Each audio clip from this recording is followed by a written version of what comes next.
Mary Poppins by Travers, Chapter 8, Mrs. Corry.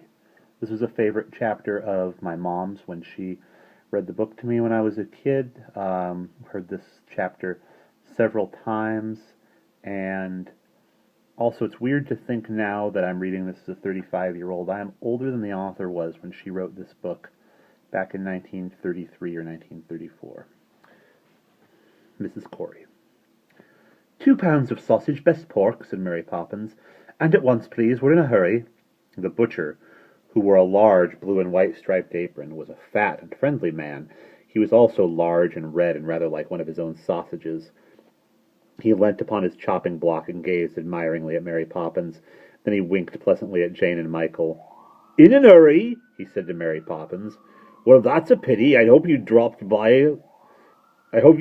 for a bit of a chat. We butchers, you know, like a bit of company, and we don't often get a chance of talking to a nice, handsome young lady like you. He broke off suddenly, for he had caught sight of Mary Poppins' face. The expression on it was awful, and the butcher found himself wishing there was a trap-door in the floor of his shop that would open and swallow him up. Oh, well, he said, blushing even redder than usual. If you're in a hurry, of course, 2 pounds, did you say? Best pork, right you are. And he hurriedly hooked down a large string of the sausages that were festooned across the shop. He cut off a length about 3/4 of a yard, wound it into a sort of garland, and wrapped it up, first in white and then in brown paper. He pushed the parcel across the chopping block. And the next, he said, hopefully, still blushing. There will be no next, said Mary Poppins, with a haughty sniff, and she took the sausages and turned the perambulator round very quickly, and wheeled it out of the shop in such a way that the butcher knew he had mortally offended her. But she glanced at the window as she went so that she could see how her new shoes looked reflected in it. They were bright brown kid with 2 buttons, very smart. Jane and Michael trailed after her, wondering when she would have come to the end of her shopping list, but because of the look on her face, not daring to ask her. Mary Poppins gazed up and down the street as if deep in thought, and then, suddenly making up her mind, she snapped, "Fishmonger!" and turned the perambulator in at the shop next to the butcher's. 1 Dover sole, 1.5 of halibut, pint of prawns, and a lobster, said Mary Poppins, talking so quickly that only somebody used to taking such orders could possibly have understood her. The fishmonger, unlike the butcher, was a long, thin man, so thin that he seemed to have no front to him but only 2 sides, and he looked so sad that you felt he had either just been weeping or was just going to. Jane said that this was due to some secret sorrow that had haunted him since his youth, and Michael thought that the fishmonger's mother must have fed him entirely on bread and water when he was a baby, and that he had never forgotten it. "Anything else?" said the fishmonger hopelessly, in a voice that suggested he was quite sure there wouldn't be. "Not today," said Mary Poppins.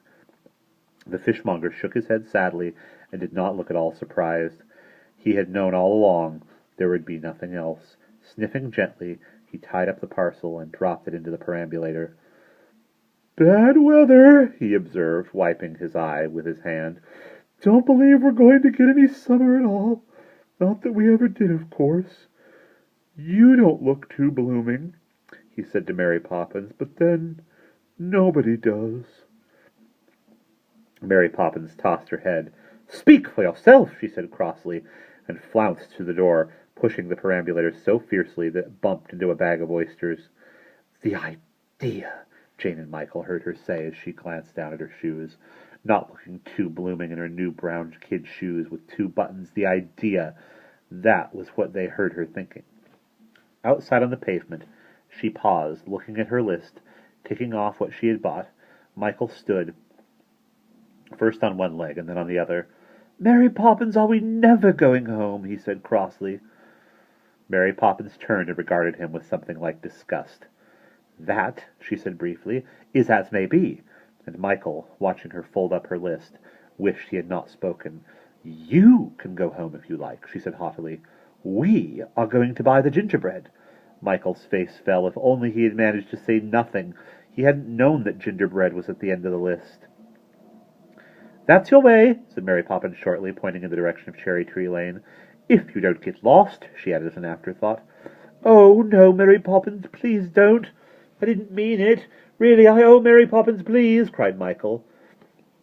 "Do let him come, Mary Poppins," said Jane. "I'll push the perambulator if only you'll let him come." Mary Poppins sniffed. "If it wasn't Friday," she said darkly to Michael, "you'd go home in a twink. In an absolute twink!" She moved onwards, pushing John and Barbara. Jane and Michael knew that she had relented, and followed, wondering what a twink was. Suddenly, Jane noticed that they were going in the wrong direction. "But, Mary Poppins, I thought you said gingerbread. This isn't the way to Green, Brown and Johnson's, where we always get it," she began, and she stopped because of Mary Poppins' face. "Am I doing the shopping, or are you?" Mary Poppins inquired. "You," said Jane in a small voice. "Oh, really? I thought it was the other way round," said Mary Poppins, with a scornful laugh. She gave the perambulator a little twist with her hand, and it turned a corner and drew up suddenly. Jane and Michael, stopping abruptly behind it, found themselves outside the most curious shop they had ever seen.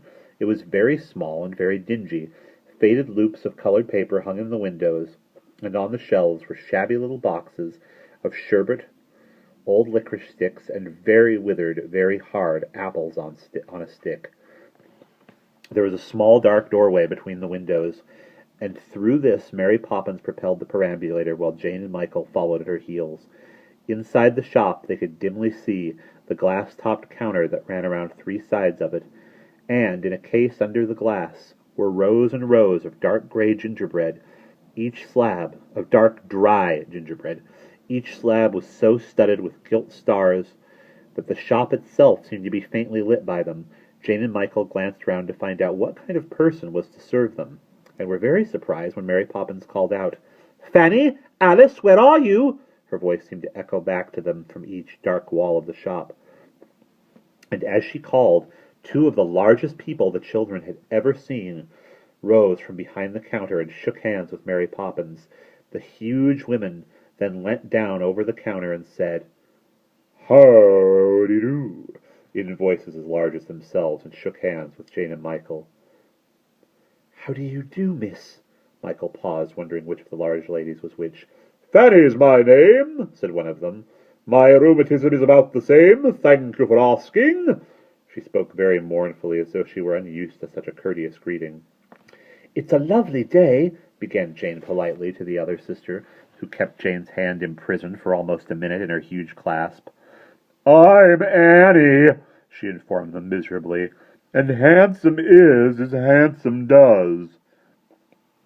Jane and Michael thought that both the sisters had a very odd way of expressing themselves, but they had not time to be surprised for long, for Miss Fanny and Miss Annie were reaching out their long arms to the perambulator.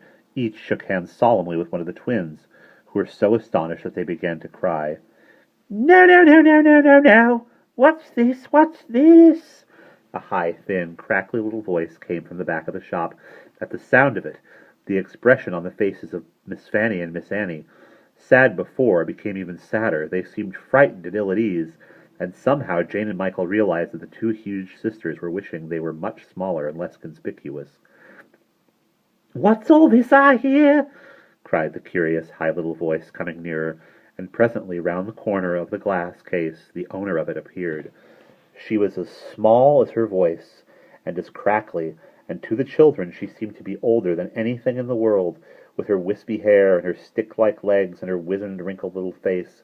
But in spite of this she ran toward them as lightly and as gaily as though she were still a young girl. "Now, now, now! Well, I do declare, bless me if it isn't Mary Poppins with John and Barbara Banks. What, Jane and Michael too? Well, isn't this a nice surprise for me? I assure you I haven't been so surprised since Christopher Columbus discovered America. Truly I haven't." She smiled delightedly as she came to greet them, and her feet made little dancing movements inside the tiny elastic-sided boots. She ran to the perambulator and rocked it gently, crooking her thin, twisted old fingers at John and Barbara until they stopped crying and began to laugh. "That's better," she said, cackling gaily. Then she did a very odd thing. She broke off two of her fingers and gave one each to John and Barbara. The oddest part of it was that in the space left by the broken-off fingers, two new ones grew at once.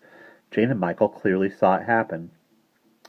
"Only barley sugar. Can't possibly hurt 'em," the old lady said to Mary Poppins. "Anything you give them, Mrs. Corry, could only do them good," said Mary Poppins with most surprising courtesy. What a pity, Michael couldn't help saying. They weren't peppermint bars. Well, they are sometimes, said Mrs. Corry gleefully. And very good they taste, too. I often nibble them myself if I can't sleep at night. Splendid for the digestion. What will they be next time? Asked Jane, looking at Mrs. Corry's fingers with interest. Aha! Said Mrs. Corry. That's just the question. I never know from day to day what they will be. I take the chance, my dear, as I heard William the Conqueror say to his mother when she advised him not to go conquering England. You must be very old, said Jane, sighing enviously and wondering if she would ever be able to remember what Mrs. Corry remembered.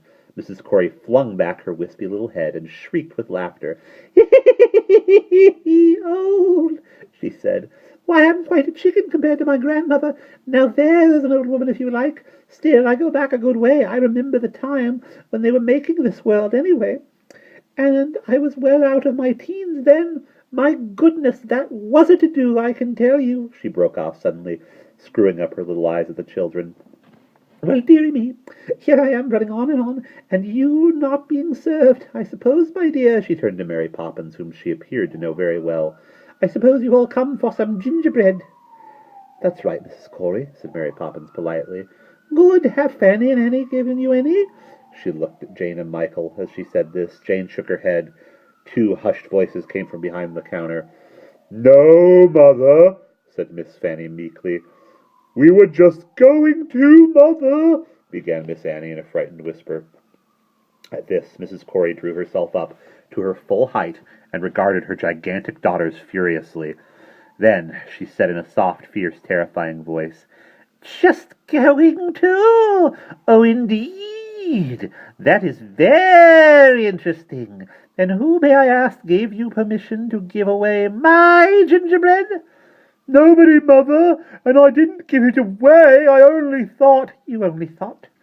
That is very kind of you, but I will thank you not to think. I can do all the thinking that is necessary here, said Mrs. Corry in her soft, terrible voice. Then she burst into a harsh cackle of laughter.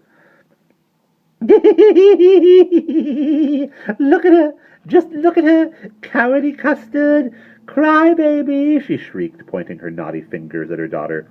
Jane and Michael turned and saw a large tear coursing down Miss Annie's huge, sad face, but they did not like to say anything, for in spite of her tininess, Mrs. Corry made them feel rather small and frightened. But as soon as Mrs. Corry looked the other way, Jane seized the opportunity to offer Miss Annie her handkerchief. The huge tear completely drenched it, and Miss Annie, with a grateful look, wrung it out before she returned it to Jane. And you, Fanny? Did you think too, I wonder? The high little voice was now directed at the other daughter.